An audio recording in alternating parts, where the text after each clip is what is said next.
Kelip үйге жатты. Бәрі құяды келін. Ауқаты алдында болады. Бәрі жақсы. Кімге айтып жатыр соны? Бәріне кел деп жатыр ба? Үрзаға ғана ма? Кімге айтып жатыр соны? Үрзадаға айтасың. Басқа қыздарыңыз ше, оларды сағынбадыңыз ба? Басқа қыздар Шәрипасы бар. Иә, Бектан апам бар. Шәрипаға ана китке бергенімізді.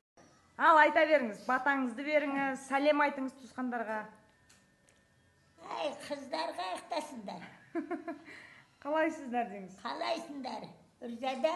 Үрзадан сағынып отыр. Сағынған жоқсың ба бізді? Келіндер деңіз, жиналып алып бер қарай. Келіп кетіңдер бекерге отырғанша. Иә. Бекерге отыра үйлерінде істейтін Келіндер ұя береді, мына келін тұрып таптайын. Арақ ішетін болса Үрзада мен. Ана кем бар, Жаулықбек, үшеу іше салады. Арақ ішкенді айтпаңыз, апа, бұл жерде ешкім ішіп отырған жоқ. Қоя бер. Қоя бер. Мына Айлин деген қыз. Айлин, привет де. Привет, Зоня мен. Так, Ұлыкең ана жаққа кетіп қалды телевизор көруге. Мен мына жақтан. Ал апа, тағы не айтасыз туысқандарға, айта беріңіз. Сөйтіп, Әли деген қызды Қостанайға баяғы баратын жерге кетті. Кетіп қалды ма? Иә, анау кімнің жағы Челябинскіге кетті апа. Қарамбағыр анау аты кім еді?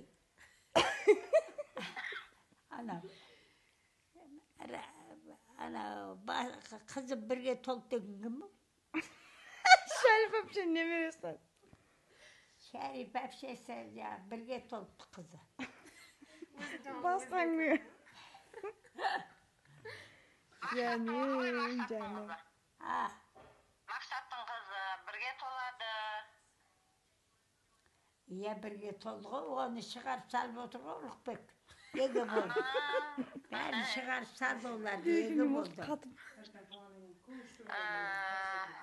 Ал енді маған мыналар еге болып отыр енді. Бетіне крем жағып қойсын. Жақты отыра беріңіз, аман есен, балаңыздың алдында, келініңіздің алдында.